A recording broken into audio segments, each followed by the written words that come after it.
म्हणलं चांगला बसला चहा वस्तूवर तसाच बसू दे, त्याला हात लावू नको तू आता. जिथं तिला आवडतं ना. यशोदा माता म्हणे माझ्या पोराच्या खोड्या सांगू नका, बिनबुडाचे आरोप करू नका, पुरावे सादर करा, पुरावे पाहिजे त्या शिक्षेला सामोरं जायला मी तयार आहे अध्यक्ष महोदय. माझ्यावरचे आरोप विरोधकाने सिद्ध करून द्यावे, राजकारण सोडून हिमालयात जायला अध्यक्ष महोदय. असंच असतं ना, येऊ शकतो मी, काय अडचण नाही. लक्षात ठेवा, आरोप नका. यशोदा माता म्हणे पुराव्यासहित माझ्याकडे घेऊन या. एक गावात गवळण आगाव होती बघा. प्रत्येकच गावात एखादी आगाव गवळण असते. ती कन्हैयाला म्हणे कन्हैया गरीबाच्या घरी जाऊन काय चोऱ्या करतो, माझ्या घरी ये, मग बांधून टाकन तुला. देवाला आडवं बोलणं जमत नव्हता. ऐका, कन्हैया म्हणे पेंद्या हिचा घर नंबर लिहून घे. पेंद्या म्हणे देवा तिचा घर number, mobile, WhatsApp, Insta, Facebook, Telegram सगळं मला माहिती आहे, तू काय करायचं सांग. म्हणे रात्रीच्या टायमाला हिच्या घरी जायचं, दही दूध खायचं. रात्रीच्या टायमाला गेले, दही दूध खाल्लं आणि निघाले. पण आठवण आली ही बांधून टाकल म्हणली होती ना, आता हिलाच बांधून टाकतो. तिची वेणी घेतली, गवळ्याची दाढी, दोन्हीची गाठ मारली, कन्हैया निघून गेली. पूर्वी गवळणी लवकर उठायच्या, कशामुळं? दळावं लागायचं. आता गवळणी नाही दळत, आता गवळी दळतात. घेतला डबा की गिरणीवर. आता गवळणीला उठायचं काम नाही. जमाना बदलला ना महाराज, आहे की माया. तुमच्या काळात पाणी भरायचं म्हाताऱ्या माणसाच्या की कुठं जावं लागायचं आजी? आडावं जायचं, बादलीन पाणी काढायचं, हंड्यात टाकायचं, डोक्या हंडा घ्यायचा, रांजणीत टाकायचं. किती कष्ट होते. आता ते कष्ट राहिले का? नाही नाही नाही नाही. आता गावाला टाकी, पाईपलाईनचा सप्लाय, दारात नळ, नळाला हंडा लावायचा आणि घरात पाणी यायचं. कष्ट राहिले नाही. आता त्याच्या पुढची सुविधा आली. नळाला बी हंडा लावायची गरज राहिली नाही. नळाला नळी लावायची, नळी हांड्यात नेऊन टाकायची. काही दिवसांनी नवऱ्यानं पाणी मागितलं तर बाया नळीच त्याच्या तोंडात घालते. कमी करायचं ना, जमाना बदलला आता, आहे. ती पोरगी, ती गवळण लवकर उठली आणि तिच्या मानेला बसला झटका. ती दाढीची वेणीची गाठ असल्यामुळे झटका बस. ती म्हणते आहो होय व, शोभतं का तुम्हाला या वयात माझी वेणी ओढायला? तो म्हणतो मस्त उनिया मातली धांगडी करशी ओढाओढी मजा लागी. अगं म्हाताऱ्या माणसाची दाढी ओढते, मला म्हणते वेणी ओढते. पाहता तर दाढीची वेणीची गाठ. म्हणे तुमचाही दोष नाही माझाही दोष नाही, कोणतरी गाठ मारली. म्हणे मारू दे मारली, पण सोड ना आता. अहो देवानं मारलेली गाठ सुटत असते का? सोडायला गेले सुटना, मग कापून काढू म्हणे. कात्री घेऊन उशाल झोपतं का माणूस? कात्री होती वरच्या मजल्या. गवळी म्हणे जाय कात्री घेऊन येते. म्हणे हाय का थोडी तरी अक्कल, एकटीला कसं जाता येईल? चला उठा म्हणे. निघाला दिंडी 16 वरच्या मजल्या. हो कापाय गेले कापना, जाळाय गेले जळना. मग गवळ्याच्या लक्षात आलं हे कन्हैयाचं काम आहे. म्हणे तू कन्हैयाला काही बोलली होती का? म्हणलं होतं म्हणे आमच्या घरी आहे. कशाला आगीत हात घातला म्हणे. आता त्याच्याकडे गेल्याशिवाय गाठ सुटणार नाही. गवळण म्हणे आता असं सोंग घेऊन त्याच्या घरापर्यंत जायचं काय? गवळी म्हणे आता त्याला नाविलाज आहे. कन्हैयानं सर्व गोपाळ दारात आणून उभे केले. म्हणे पोर हो, या घरातून आता सोंग बाहेर येणार आहे. सोंगच होता ना, लग्नात नवरदेव पुढं असतो, आज नवरी पुढं होती. ती 6 फुटाची, हे 5 फुटाचं, हे असं चाललं. माझ्या मनाचं बोलत नाही. गवळण गरगर गिरक्या घेई, गवळी दाढी वर वर करी.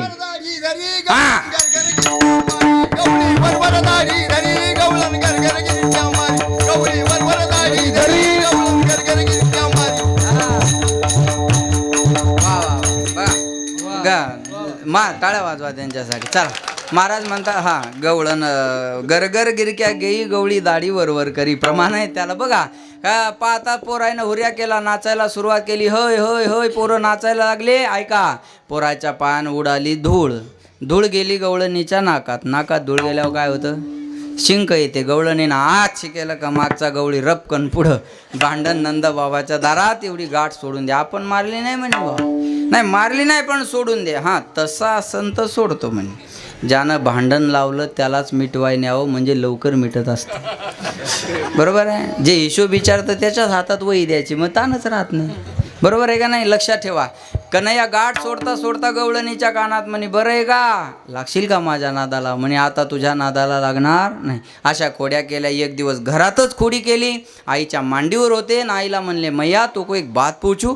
बोले पूछ ना लाला, तुझे जो पूछना है वो पूछ. मैया सच्ची बताओ, तुझे दूध प्यारो लगे है या पूत प्यारो लगे है? दूध तर कळतं तुम्हाला, आणि पूत म्हणजे पोरग. तुला मी आवडतो का दूध आवडतं? यशोदा माता म्हणे लाला ये कोई पूछवे वाली बात है?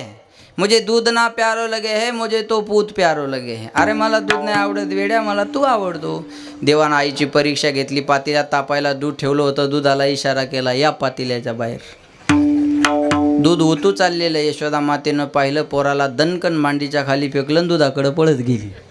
बाया किती जोरात पळतात हे जर पाहायचं असेल तर फक्त म्हणायचं दूध ओतू चाललं. आणि माणसं किती जोरात पळतात हे जर पाहायचं असेल तर फक्त म्हणायचं मोबाईल वाजायला व कोणाचा आहे उचलू का. सज्जन माणसाला कळल बाकीच्या कळणार नाही. तेव्हा माणसाचा स्पीड कळून येतो. लक्षात ठेवा. 4G आहे जरा. एकाच्या पोटात दुखत होतं ते बायकोला म्हणे पोटात दुखायला का म्हणे मग ते टेबलवरचा मोबाईल घे म्हणे डॉक्टरला फोन लाव बरं. तीन मोबाईल घेतला म्हणे याचं लॉक सांगा. बरं वाटायला म्हणे राहू द्या आता. ज्यांना कळलं त्याला धन्यवाद देतो मी. तेव्हा माणसाचा स्पीड पळतच गेली. यशोदा माता पातीला खाली घेतला. आल्यावर कन्हैया म्हणले काय खोटारडी आहेस ग तू. आताच म्हणली मला पोरगं आवडतं दूध आवडत नाही. दूध ओतू चाललं तर मला मांडीच्या खाली फेकलं दुधाकडे पळत गेली. यशोदा माता म्हणे लाला तो हे तो नेक्सो छोरो लेकिन बातें ऐसी करो हे मारी बुड्ढी की खोपडी गरम होई जाय. आहे तर एवढंच आपण कधी कधी म्हाताऱ्या माणसाची बुद्धी तुझ्या पुढं बंद पडते आणि बायाला दूध जास्त आवडतंच. बरोबर आहे ना माय हो. बरोबर आहे ना. माझी तब्येत का झाली नाही माहिती आहे का. आमच्या आजीनं मला दूधच खाऊ दिलं नाही. मेली ती डंगरी आता. मला वाईट म्हणणार लय दिवस जगत नाही बरं का. लक्ष देऊ नाही का. आणि दुधापेक्षा बायाला साय आवडते बा. एका बाईनं चहा घ्यायला नेलं म्हण चहा घेता का दूध म्हणलं दूध घेतो. तिने माझ्यासमोर कप मांडला आणि पातीला धरलं आणि दूध ओतायची. ती साई पुढं आली. मला वाटलं पडती पडती पडती काय टोका आल्या बाईनं साय तर पलीकडच्याच कडाला नेऊन घातली. मी तर तेव्हापासून दूधच प्यायचं बंद केलं. ज्या बाईला 32च्या 32 दात आहे तिच्याच हातचं दूध प्यात जा. नाही तर दुधाचं कधी दही होतं थू थू आणि थू दुसरीकडे कुठं जाणार आहे. यशोदा मातेनं पाहिलं आपलं पोरगं कोड करे. माईला म्हणे मी काळा का झालो. एखाद्या पोरानं विचारलं काळा का झालो काय रिझन द्यावं. यशोदा माता म्हणली तुझा रात्री 12ला जन्म झाला त्या अंधाराची सावली तुझ्यावर पडली म्हणून तू काळा झाला. यशोमती मैया से बोले नंदलाला राधा क्यों गोरी मैं क्यों काला. बोली मुस्काती मैया ललन को बताया काली आंधी यारी आधी रात में तू आया. सावरा कन्हैया मेरा हो सावरा कन्हैया मेरा काले नैनों वाला इसीलिए काला. राधा क्यों गोरी मैं क्यों काला. यशोमती मैया से बोले नंदलाला राधा क्यों गोरी मैं क्यों काला. पांडुरंग कसा आहे काळा. काळा असून दर्शनाला 40 तास लागतात. मग गोरा असल्यावर किती लागले असते. म्हणून म्हणतात ना तुम गोरे होते तो क्या कर जाते मोहन. जब काले रंग पर भी दुनिया मर जाती है. घनश्याम तेरी बंसी पागल कर जाती है. मुस्कान तेरी मोहर घायल कर जाती है. काली कमली वाला मेरा यार है मेरे मन का मान तू दिलदार है. काली कमली वाला मेरा यार है मेरे मन का मान तू दिलदार है. भगवंत काळा आहे म्हणून बरं.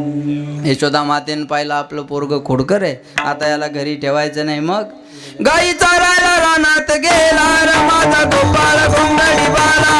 गाई चारायला